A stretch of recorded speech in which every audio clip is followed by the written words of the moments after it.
Recording. Hey everyone, welcome to Self-Publishing Podcast. Today we're going to talk about delegation and outsourcing, but at all levels, right? We've had people in the community asking about, how do you hire an assistant, or how do you hire a cover designer, or how do you work with an editor, or what should you outsource, or what should you do yourself, or should I learn this? So this is going to be all about that. Obviously, it's Sterling and Stone. We've quote unquote outsourced a lot because we've hired a dozen people. So talk about this on all sorts of levels. So can I outsource my day-to-day activities? You mean with your family, right? Yes. My obligation. Right. Dave doesn't want to outsource his somebody work. will rent a dad because that's got to be out there. I am sure there's that. Did you guys ever watch I've literally never seen the show, but have you ever seen was it Wife Swap or Partner Swap or whatever, which is way less sexy than it actually sounds? Yeah. Have you seen this? Yeah. Is it good at all? No, but it's also like 7 years ago or something. I mean, that's not a new show. I never saw it. And the whole premise that like you're borrowing someone else's spouse, like how does that actually work? Because the dynamics are totally different. Well, they pick people that are total opposites. Yeah. So they'd pick like a bunch of Christian evangelicals. So like a hillbilly will go into like, Orange County, and then like someone in Orange County goes to like Appalachia. Yeah, they'll do like an NRA person with a hipster person that hates guns and watch the fireworks fly on tonight's Wife Swap. Right. And then it's always and then there's always the tender moment at the end where they put the little music in the background and somebody talks about how they really came to see things the other way. Yes. And they never thought of that before. And the very next week they just go back to being the same person. Oh, of course. Nobody ever changes, right, Dave? No, ever. No, I want to outsource, not because I dislike my family, but just because it's so fucking hot here in Florida this week. Going outside, oh my God, it's just awful. And I imagine it's like that throughout most of the south of the United States. It was 118 in Phoenix this week. I think it's supposed to be over 100 here today. So it's kind of crazy. We're a bunch of horrible. Could we talk about something? I mean, this is actually a cliche in action. Let's talk more about the weather. Right. But it's not as cliche because it's Dave talking about the weather, which is Dave not talking about the weather. It's Dave talking about avoiding his family. That's the nugget here. That's true. Is this also your something cool, Dave? My something hot. It's just something miserable. My something cool is actually the season 3 finale of Better Call Saul. I won't spoil it obviously, but that show's just so well made. Hats off. It was exactly what like the perfect culmination of everything that had happened during the season. It all, I feel, paid off in that final episode.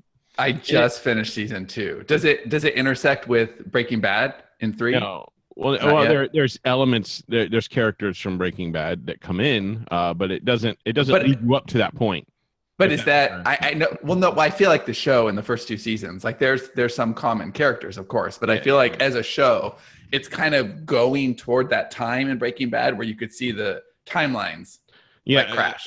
Yes, and it ends kind of perfectly as a show ender too, because it hasn't been renewed yet. I imagine it will be, but like if it ended right now, it would be, you'd be like satisfied. Yeah, I would. I mean, obviously, I want more, but I would be satisfied. But I do find it interesting. What I think they're going to do with the series, what I hope they do anyway, they go up to Breaking Bad, and then they jump forward because I want to know what happens to him after. Yeah, I think and they hinted at it, and they had a scene this year which it looked like he died, but I doubt that was what happened. But if he did, that's an awful way to like just blow it out in the beginning. I'm gonna say that's probably not what happened. I'm hoping not. Although Game of Thrones, maybe. I don't know. Johnny, you have anything cool or relevant? Mine is from Well, I have a something cool that's a book, but then I have a specific reason that it's cool, like a concept within it. So right now, this is actually a recommendation that Sean gave me a long time ago for the book Good to Great. And in our and now it's a recommendation Johnny's given to me. It's on my list for like next week or the week after. I gave it back to him. So, but this is something where I found myself in a bunch of meetings recently with John and Seth and Christine, I think, and just I found myself like, well, here's this thing from Good to Great. Like I feel like I'm a broken record at this point. Basically, the concept is I forget the criteria, but they looked at companies that were good, and then they became great. And they're wait. They were good and then they became great? But they couldn't have been great all along. And there were certain criteria of great. They used like stock market returns or something like that. So there had to be a transition period, and then they had to have achieved and then sustained this definition of great from a level of sort of mediocrity or good. And specifically, I mean, it's a great book overall. I've obviously taken a ton of stuff. You're going to talk about the hedgehog, aren't you? I'm going to talk about the hedgehog concept. Right. So this is basically Jeremy? The idea. I knew you were going to make that joke. I knew it. Wait. I don't know Ron Jeremy as a hedgehog. Why is he a hedgehog? He's the hedgehog. That's his nickname. I think because he was really hairy. I don't know. Anyway, go on. So basically there are two types of people. I actually think this was from another book. I like how on top of that you both were, though. That's good. And the two types of people are foxes and hedgehogs. And the fox is like really smart and crafty, and the fox has got like, he's going to figure out a bunch of different ways to do things, and like he's just got a ton of like what does Dave trust the fox? Dave doesn't trust the fox. And I guess in this, I actually don't know if foxes like prey on hedgehogs, but at least in this analogy they do. And then foxes prey on everybody in Dave's world. And then the fox is going to find all these different ways to get the hedgehog, but then the hedgehog, you just imagine like sighing, going, well, here he comes again. And then the hedgehog does one and only one thing. It rolls up into a ball with its spines pointing outward. And then the fox like goes, well, I can't eat that, and walks away. And so, to find another thing. So the idea is that the fox does a bunch of things, and the hedgehog does one thing, but he does it really well, and it triumphs. So they talk about the company, like a company having a hedgehog concept. And there's, it's basically just in a real quick definition, it's something that drives your company's economic engine, something that you're passionate about, and something that you can be the best in the world at. Not that you are today, but that you can be. And I'm good at rolling up in a ball.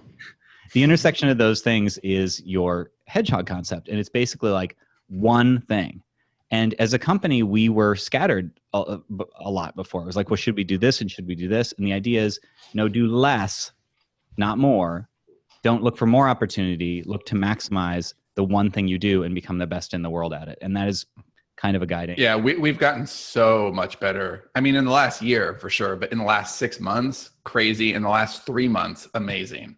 Where we're like, okay, well, life is not a net anymore. It is truly a filter. We have to let everything, come this way, and then we decide, is that worth our time, energy, resources? Yes, then go forward. If not, then just stop it. Try to make room for it. Just don't. Well, I mean, that's it. We could go on and on, but Sean and I are recording a whole like business education series for the Stone Table, and that we're going to start doing. So that's something that's been on my mind a lot. It's like Entrepreneur's Almanac, but delving deeper. And so this has been a lot of it, like Good to Great and Rocket Fuel and some other business reads.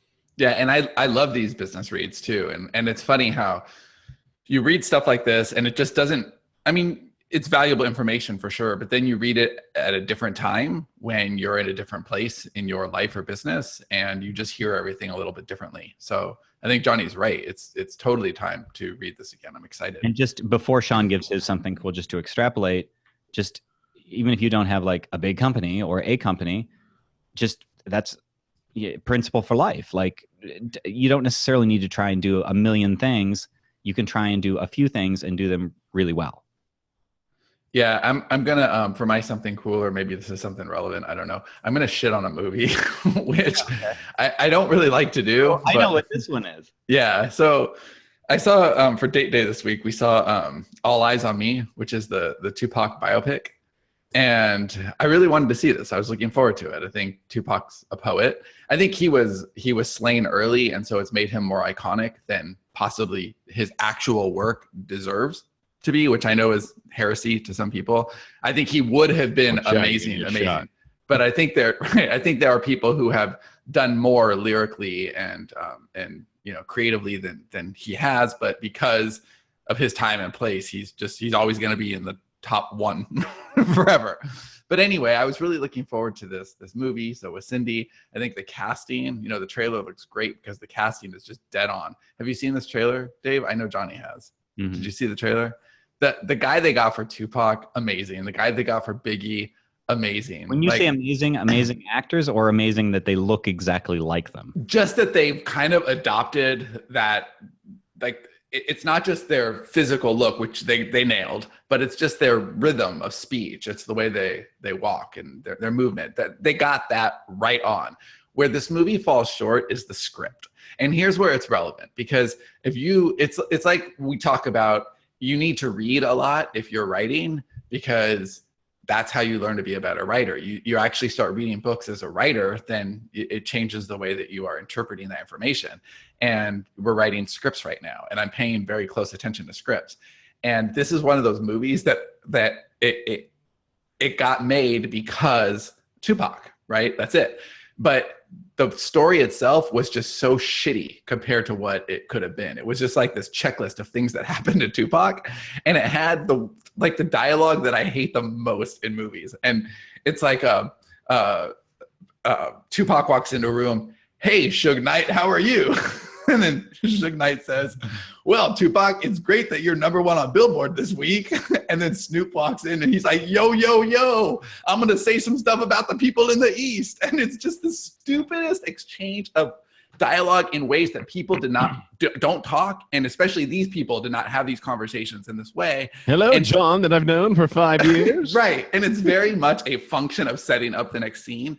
But the movie doesn't know what it wants to be. It doesn't know what story it wants to tell. And I don't know this for a fact. I'm totally making this up. But it feels to me like maybe Tupac's mom had the rights to his life story, and she was only okay with certain, ways that it was being delivered, maybe because it felt like there were a lot of questions. Very sanitized version. Yeah.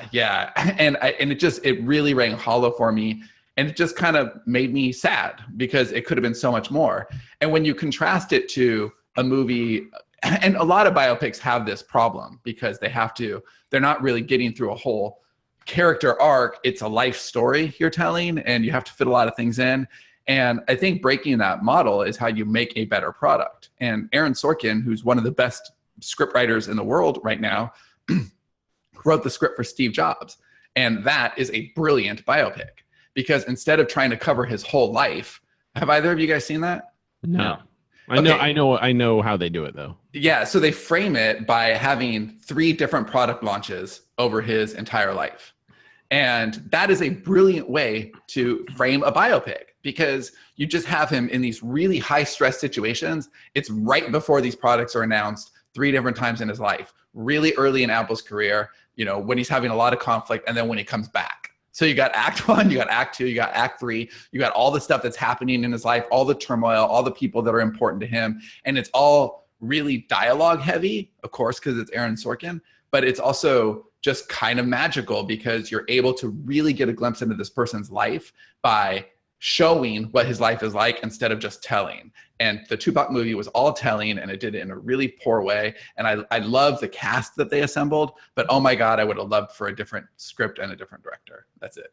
Speaking of good rap, I've told you all before, and I know you haven't listened to it yet because you suck. Run the Jewels 2, Run the Jewels 3. Get both of those out. You can actually get them free from their website. The lyrics are just amazing. It's some of the best. I think they're better than Eminem. Wait, what? The flow, like the number of times they say something that you don't think could be said in, like, fit something. I need a link now. Something clever. The number of times they do it, and with such ease and such flow, it's just amazing. Like, I catch myself smiling. Like, I'll go and I'll like, did I just hear what I think I heard? Okay, you've wet my appetite. I need a link. Hurry now.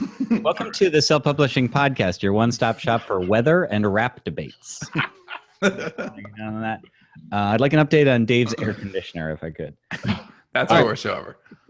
So moving into the topic here.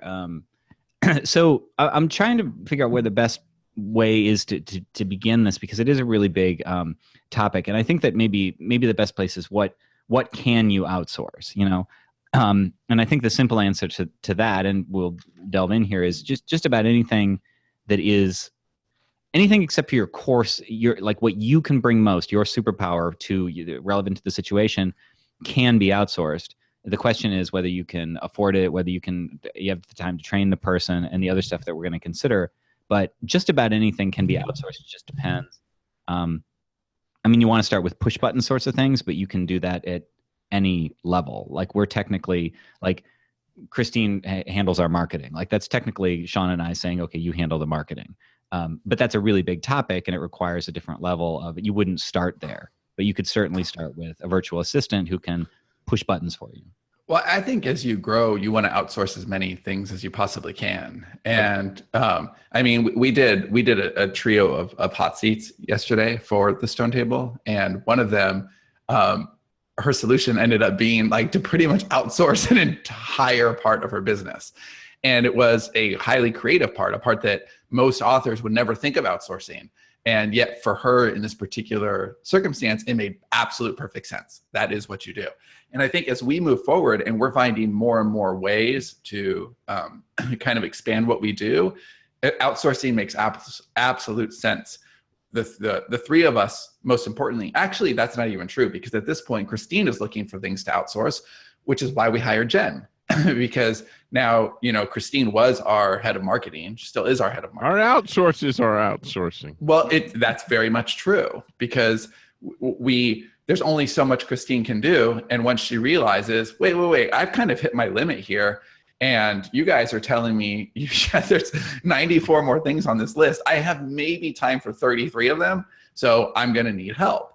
And so naturally, then Christine gets to outsource. And we actually don't care what Christine outsources at all.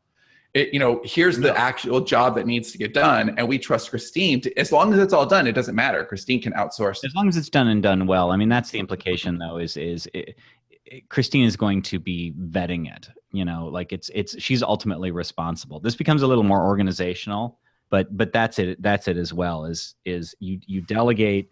There's a difference between delegating or outsourcing and handing off, and I think that's really important. If you have one person who's one assistant, you don't say, okay, compile my books and put them up, and you never look at them. Like, no, you have to check in. That's what you do when you delegate. Right. And the whole point of delegation and outsourcing isn't so you can necessarily, I mean, maybe it's so that you can work less and, watch more Real Housewives or whatever.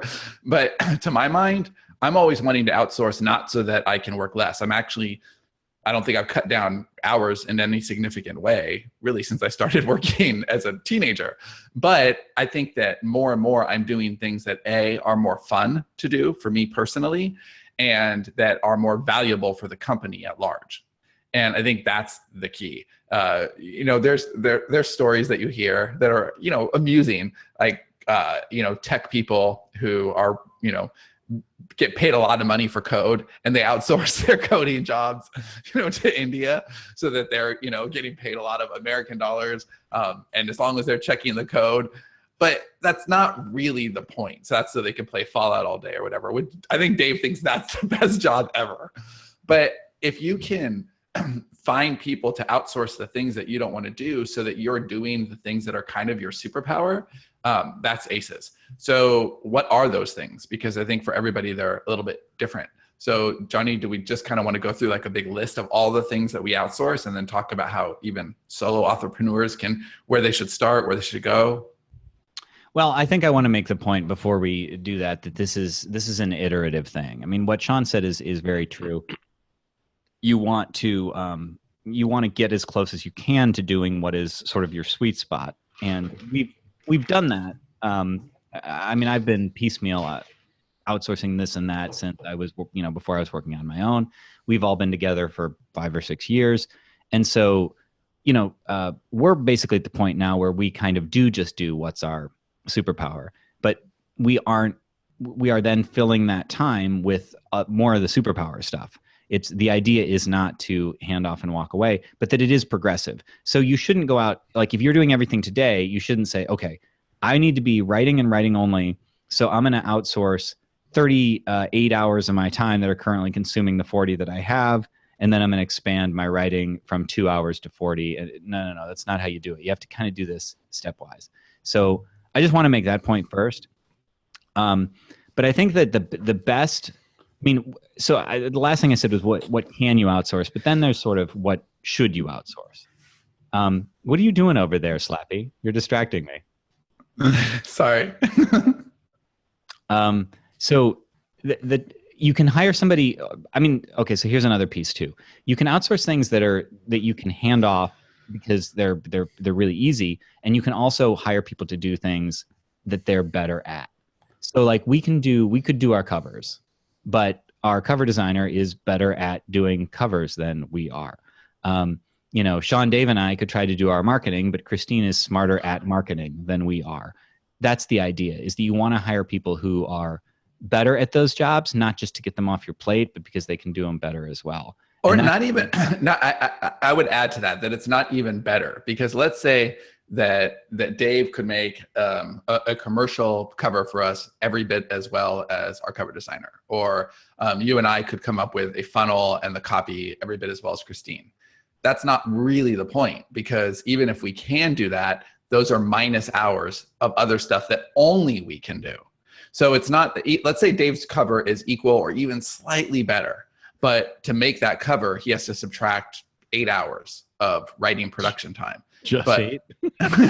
But only, right, exactly, because it's not really his primary skill. It's not primary his job. So he'll do iterations, he'll get it right, he'll do it, and then we'll end up with a good cover, but way less assets in the bank. It makes much more sense to pay that hourly rate, you know, a fraction of that, to a cover designer, because his hourly rate is most valuable, creating us a forever asset. Yeah, I think nearly every writer ought to be outsourcing that, unless you're a writer / designer. If you're Jason Gurley, you are allowed to make your own covers, although he doesn't anymore.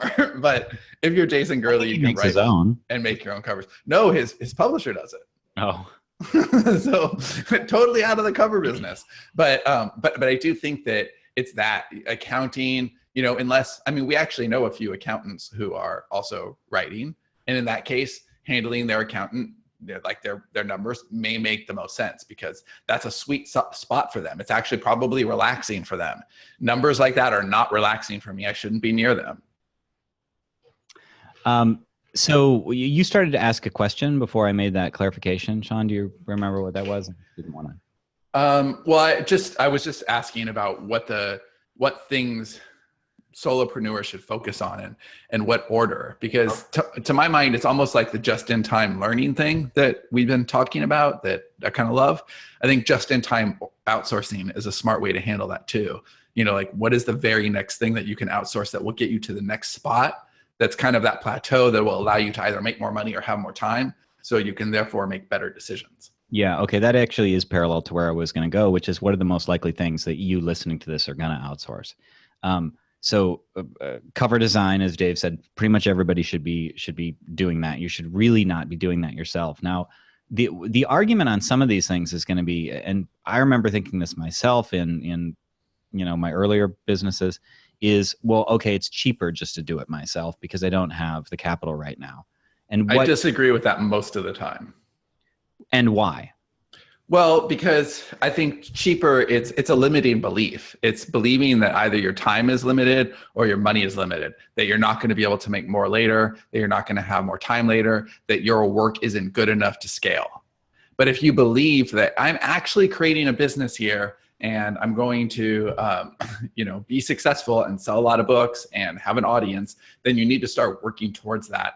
Now, I don't think it's smart to put a bunch of outsourcing on a credit card that you can't afford. That's not what I'm suggesting at all. But I'm thinking of like, track your time, track your energy. What is it that you're taking a lot of time doing that is subtracting? So, you know, if you look at, actually, Dave's a good example here, because I think, you know, removed from the company, he's in the position that a lot of people who are listening to this are, a solopreneur who is really, his mind is mostly on the craft, and the other stuff that has to be done is a function of the business of being an independent author, but isn't necessarily where his heart is.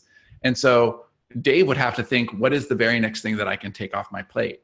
And we as a company have taken almost all of those things off of Dave's plate, just so he can produce more. Like, that's the point. Make room for donuts. But back then, you know, in that time when we were first starting, and it was just the three of us, and we didn't have any outsourcing, something like covers made a lot more sense to keep on Dave's plate, because they cost us a lot more, and it was part of his natural skill set. And I think that he does enjoy it a little bit too. Oh, I like, you that know, And so it made sense to keep that a lot longer. Simple WordPress tweaks would have, if we were on WordPress.org instead of .com, would have made sense for Dave to handle those because, again, in his skill set, accounting stuff, get that off of his plate immediately, like from day one. You recently got accounting off of a last bit of banking and accounting off of Sean's plate.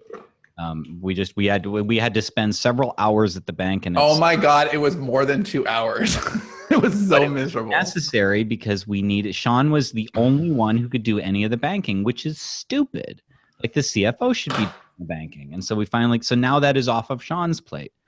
I think that the argument over money is you're failing to understand that you're going to make more if you do more of what you are best at. Sorry. It is one of those things that we did it for a long time because it was more reasonable for us to do it, and we did a decent job at it.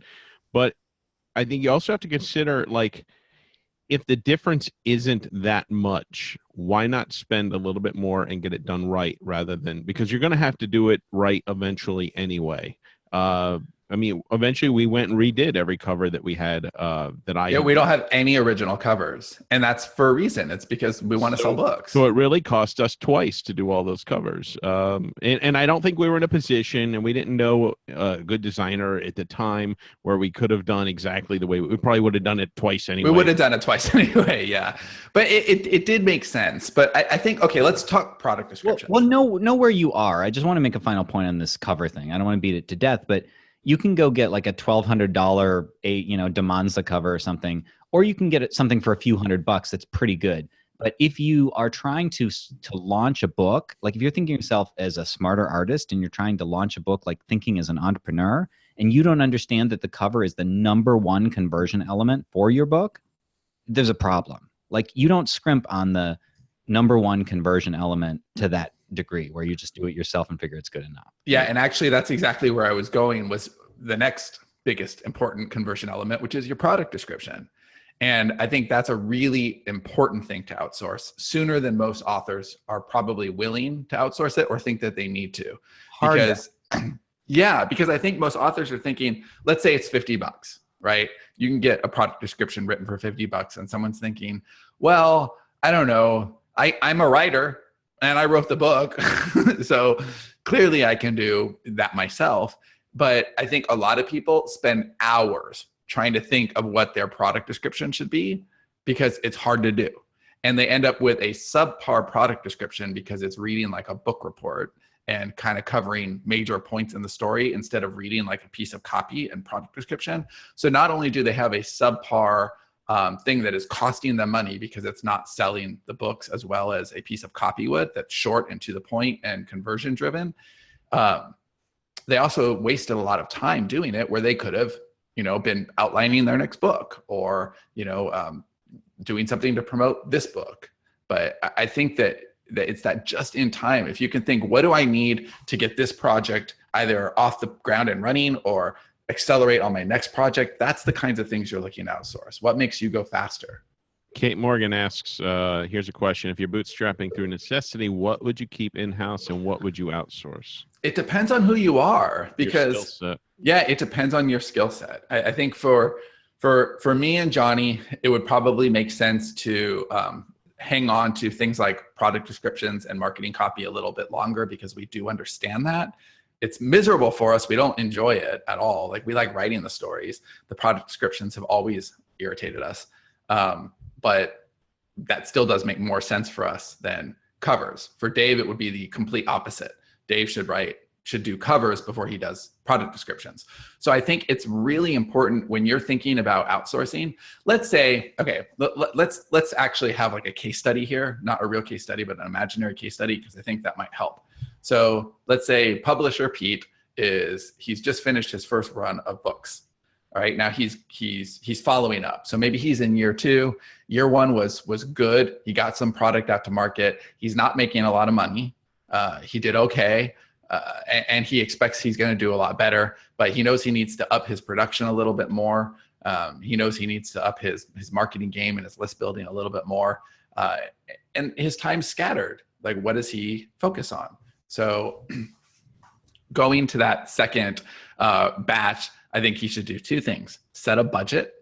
Like, this is what I have to outsource for this project. If you think of things in terms of projects, which we've started to do, we're much, much better about this now than we've ever been. So we don't even think about things. You need to do that. That was a big deal. We would just be like, okay, this person just gets X per week or whatever. And that's just, I mean, it makes sense in some, like if you have somebody who's salary and has recurring duties, then yeah, you have to do that. But like, editing should never be done that way. You pay per project, and ideally per larger project, I would say. It right. And actually, that's what I mean, to put a finer point on it, is things are larger projects. So we're the book that the series that Johnny and I are just finishing right now, that actually wrapped yesterday, it's a trilogy.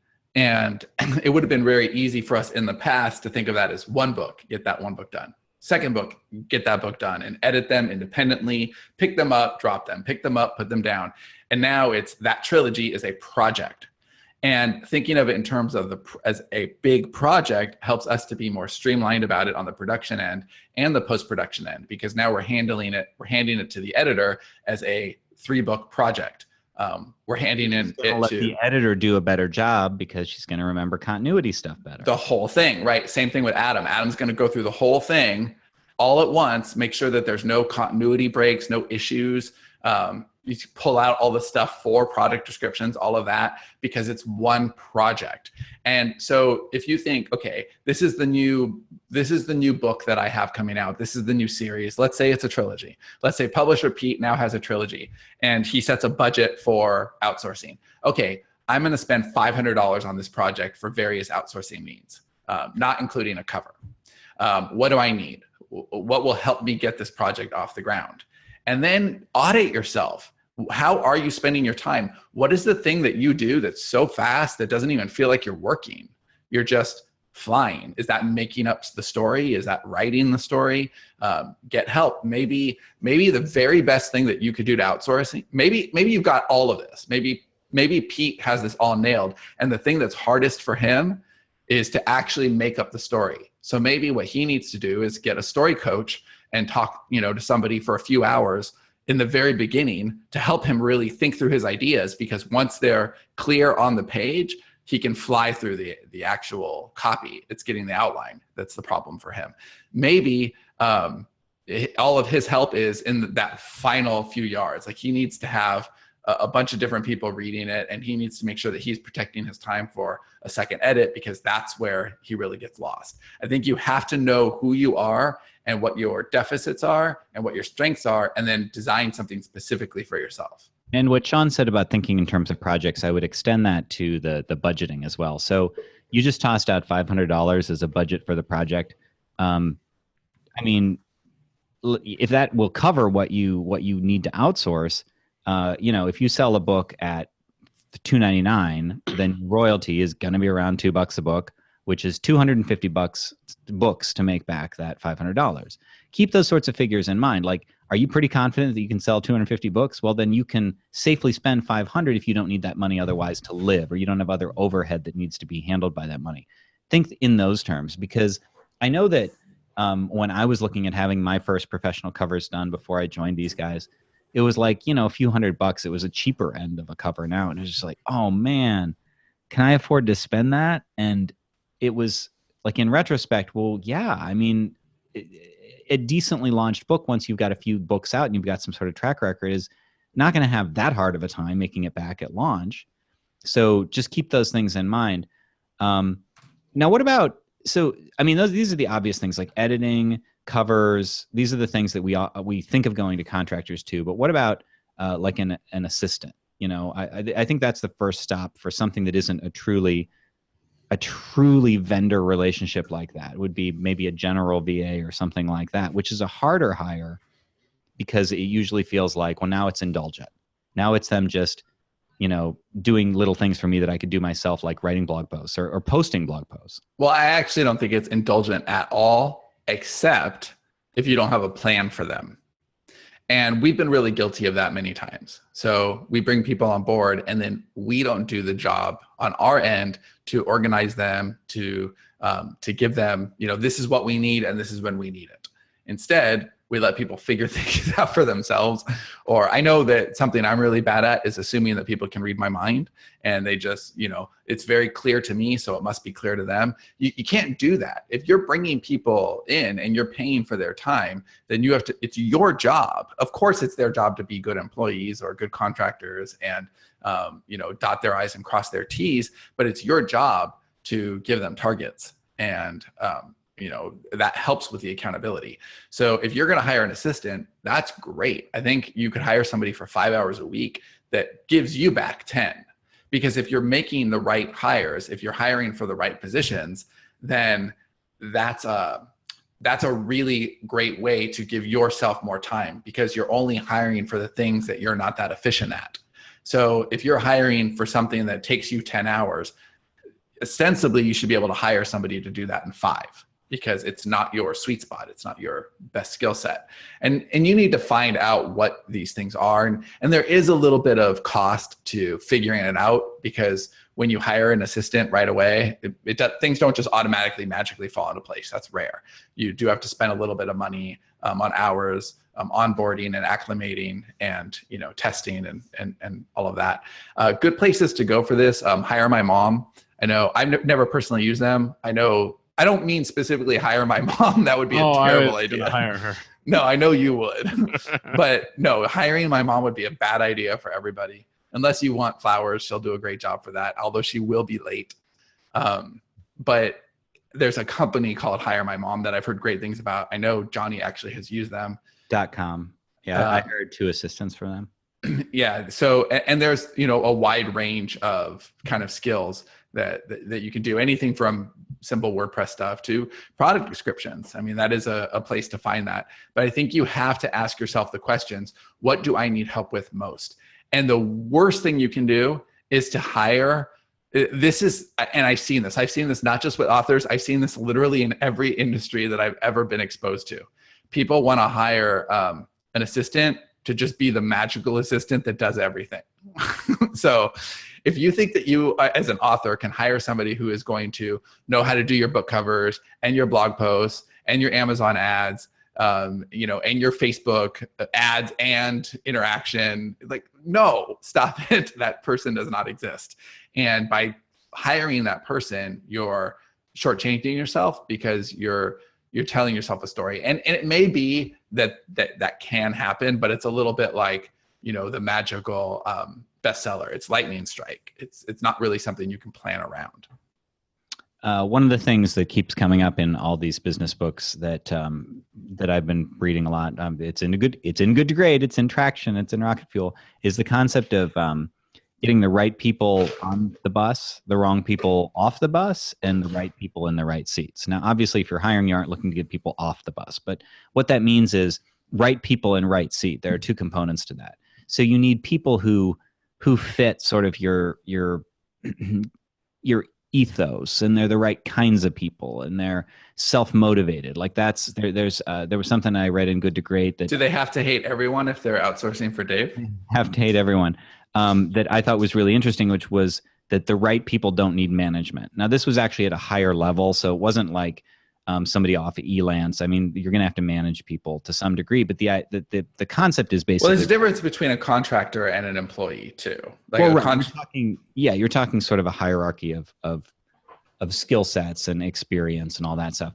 But the nugget of that is that you want to look for the people who do have some degree of self-motivation and self-discipline and that sort of thing, so that you don't have to sit there and crack the whip. We actually went through a phase in one direction, and then I kind of want to flip it back. So originally what we did for a while was we were hiring, and again, these were hires, but the same principles apply.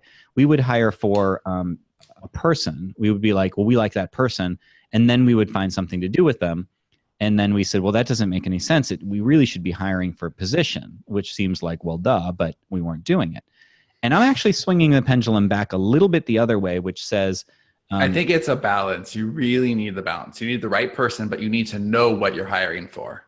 Right. But I would almost put priority on what is the person, what are they like? What is their core, how are they internally motivated? How is their discipline? the things that about them as a person, because skills can be taught. I agree, but I also think that that's less important for a solo author than it is for a company. We're hiring more for culture because there's a fit there. But if it was just me, a solo entrepreneur, I would care less about their culture fit with me than can you do my shit.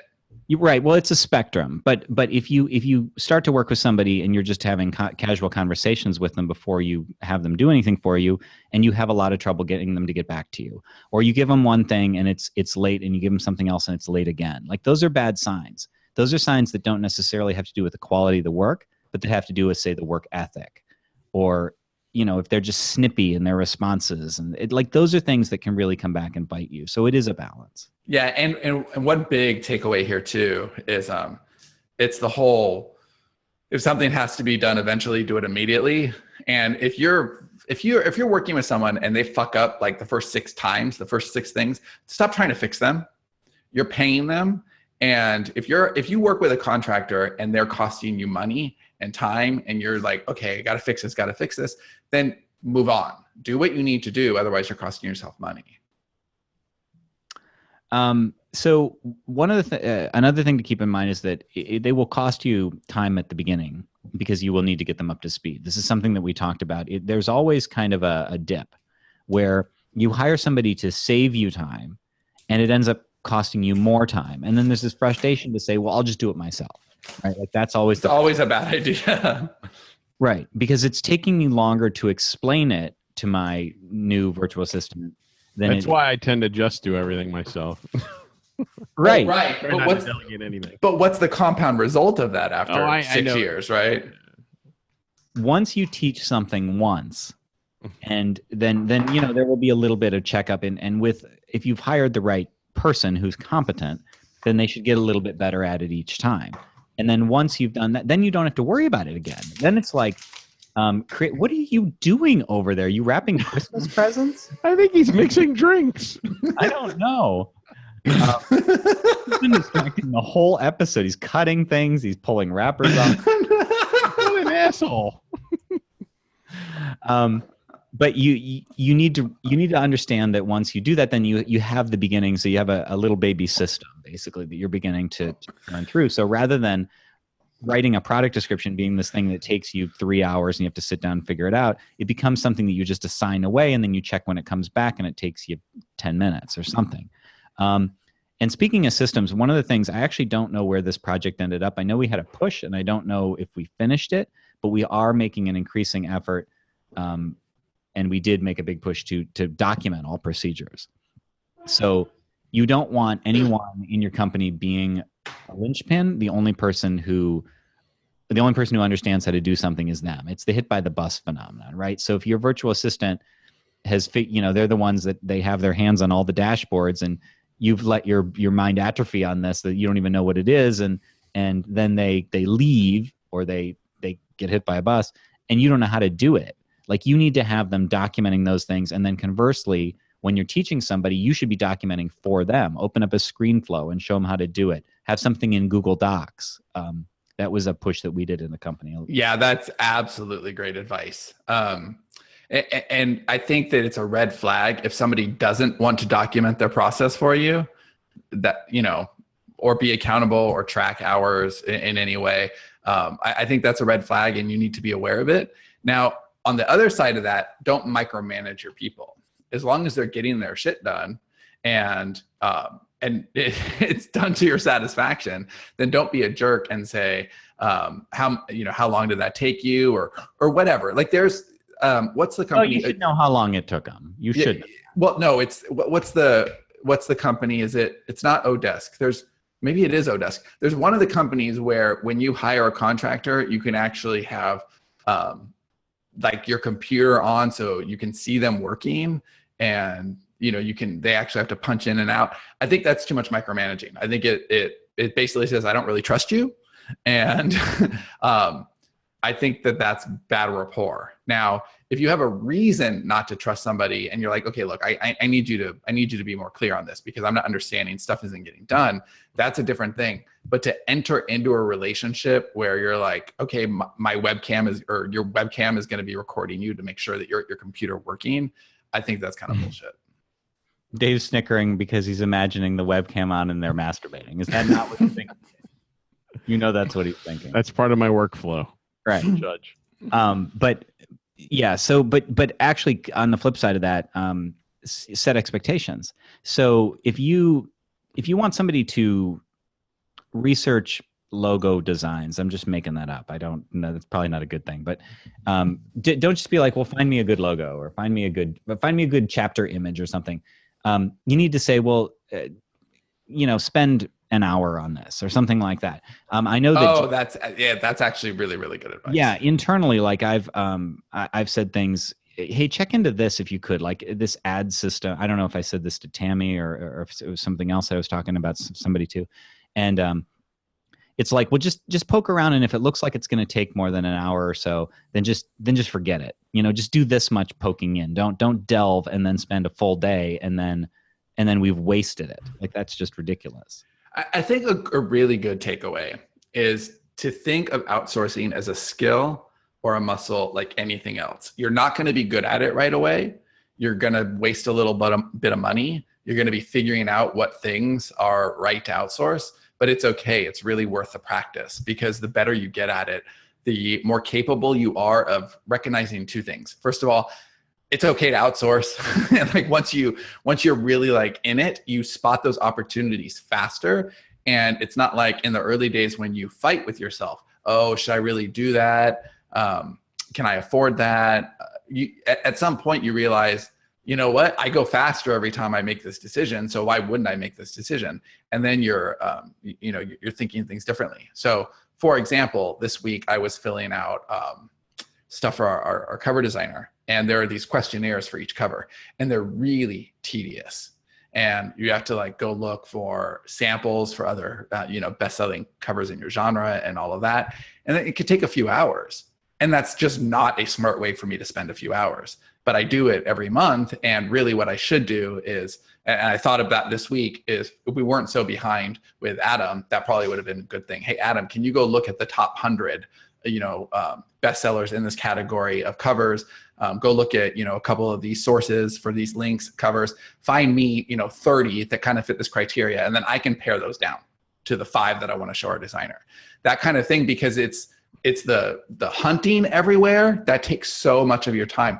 Think about the things that you can do that are just idle. So let's say we're writing a book about, we're writing a post-apocalyptic book, and we're not quite sure how the world is going to end.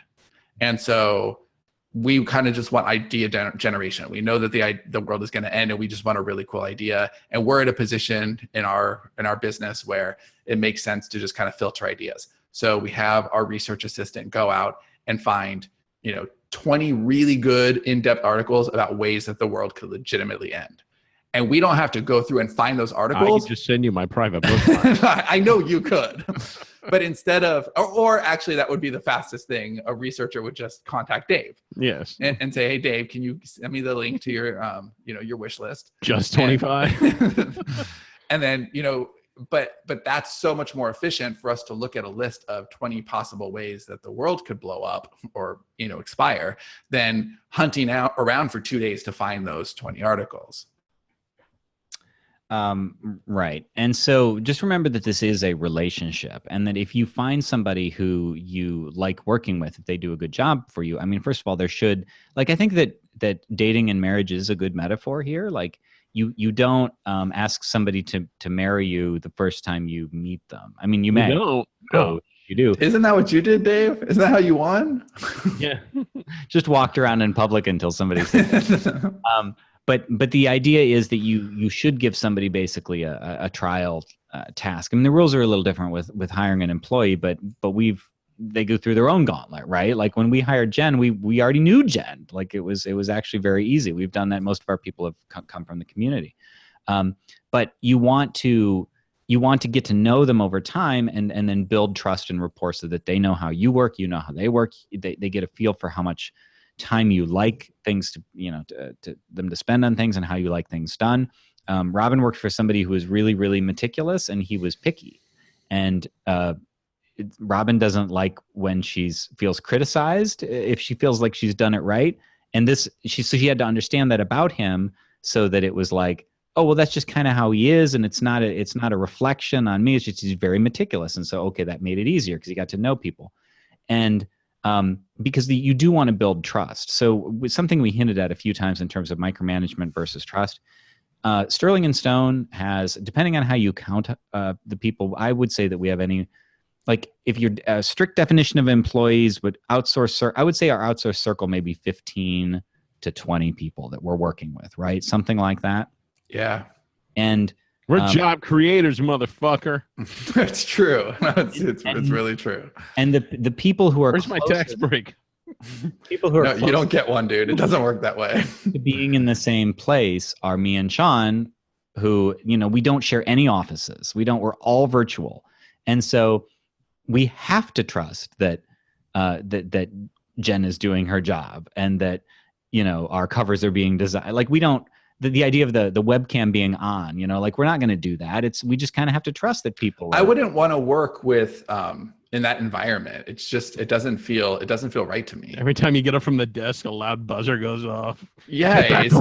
It's just, I mean, we are creative. Like time tracking software with that's actually demotivational.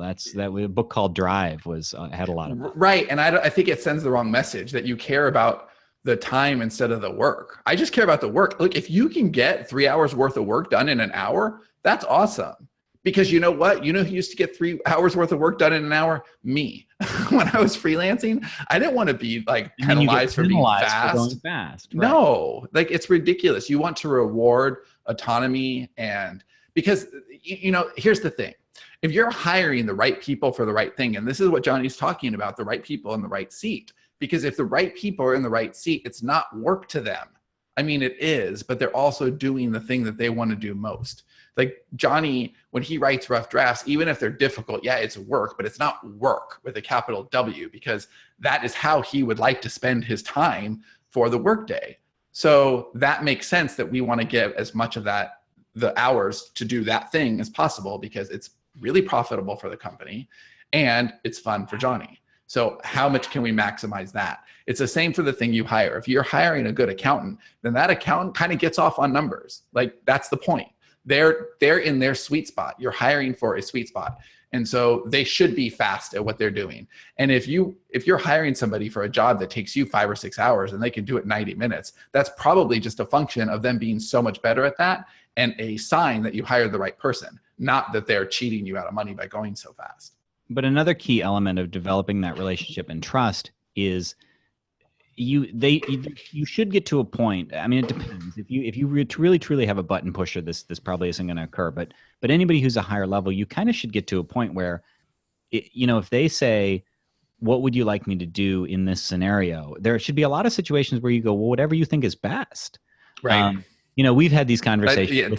Tammy, that's exactly where I was going. Yeah. Tammy will be like, "Well, should I lower the price on this and run this ad?" And we're just like, "Well, whatever you think." Like you're better at that than us. Why would we make a decision? We would just be polluting the pool. Yeah, and you do want to be checked in with, and you want to adjust. You don't want to turn a blind eye to it. So yeah, we've got Tammy running all kinds of ads, and we want to check up on it. And I'm glad that she asks, but whatever. Ultimately, those are her calls to make, because we've hired her for that position and we trust her. And so if you hire somebody and you trust them, then don't second guess them all the time. I used to work with somebody who would do that. She would hire people that she really believed in, and then just question everything that they did. And how are you possibly going to thrive in that situation? Yeah, and it magnifies if your outsourcers have outsourcers, basically. Like if you do have employees who have people under them, is ultimately like the management, the stuff that you were doing, you shouldn't have to manage. So Adam works under Seth.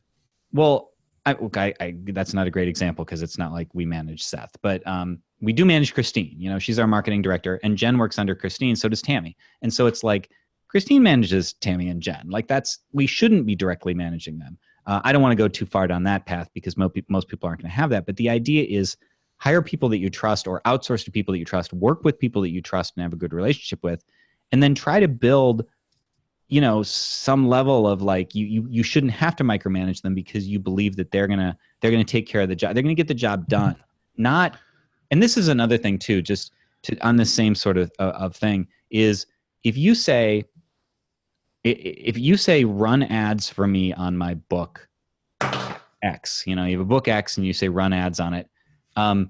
Really what you want, and this is the sort of thing that would come out with discussion, you really want book X to sell better. You probably don't really want to run ads, especially with one advertiser on X. Great example, dude. You want that person to be looking and saying, well, not how do I run Facebook ads to this demographic on X on this day. You want them to be saying, how do I make X sell better?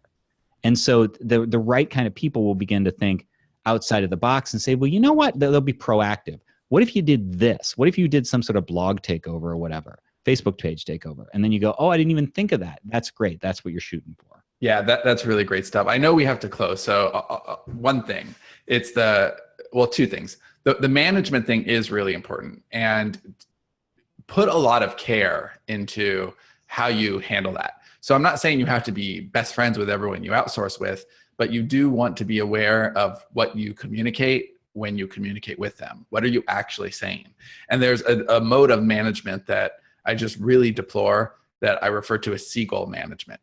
And it's when, you know, you've got like the person who is let's say it's a solo entrepreneur in this case, but it's usually in larger organizations that you see this, where the seagull is way up above the ocean and they're just kind of like flying, you know, like looking at everything. And then they see like a fish and they swoop down and they grab the fish and then they shit and then they fly away. And like, that's just that's not what you do. You have to be in the water a lot more often if you're going to have opinions. You can't just be flying over and looking at it, because it is a relationship.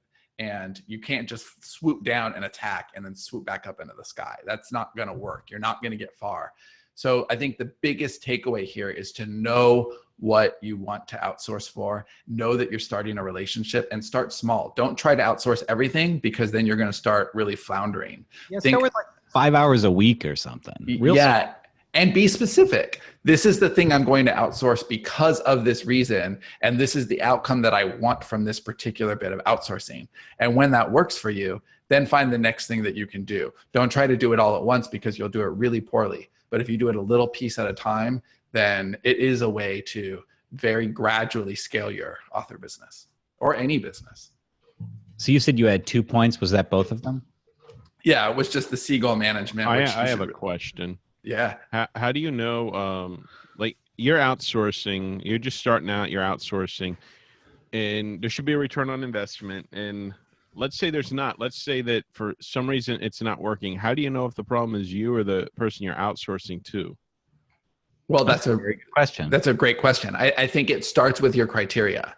So you can't measure what you don't track, right? And you can't really track if you don't know what your outcome is. So if you have to say, here's my desired outcome, and then you know. So if your desired outcome is, I want to give myself 20 more extra hours a week for the 5 hours that I'm spending. That's tangible. You can, and that's probably too lofty. Maybe you try to get 10 extra hours out of the 5 that you're hiring, but that's measurable. And then if you see that you're falling short, then you can look at the results and tweak them and say, okay, well, I got 4 hours instead of 10. What is the problem? And then tweak that formula. If it's, you know, my ads aren't working, then figure out, am I being clear? You know, like Johnny said earlier, I think this is a great idea. When you're hiring people, make them screencast videos of the things that you're asking them to do. So then you can measure, well, are they using their time correctly? Because you're right, Dave, sometimes it is you and sometimes it is the other person. So you have to figure out what that is. But it means knowing your outcome ahead of time, being very clear with the person that you're working with, whether it's an employee or a contractor. This is what I need and this is why, and this is the deadline, and then doing some follow-up. And finding people, I know you mentioned Hire My Mom. What about like asking other writers or even the Smarter Artist group, like people? I think that's exactly where I would go. Right now, I mean, I think Hire My Mom is great. I think you can always go to Odesk, but I think that really communities are better by far. So the Smart Artist group is a great place to post that question there, because there's a lot of people in our community too who are, kind of moonlighting, right? They're juggling a full-time job, they're writing thing, and they've got a little bit of author assistant gig on the side. Author assistance right now is a smart side hustle for people in this space, because a lot of us need that exact thing. Okay. All right. Well, thank you everybody for listening to Self-Publishing Podcast. Hope this has been helpful. Let us know if you want more of this sort of thing. Always let us know if you have topic ideas too. Like, we need that probably in the Smarter Artist Facebook group. Let us know. Yeah, let Heather know. She'll catalog it and she'll whip us into shape. It's good. Yeah, let Heather know. Help@sterlingandstone.net. All right. So thanks so much, and we'll see you next time.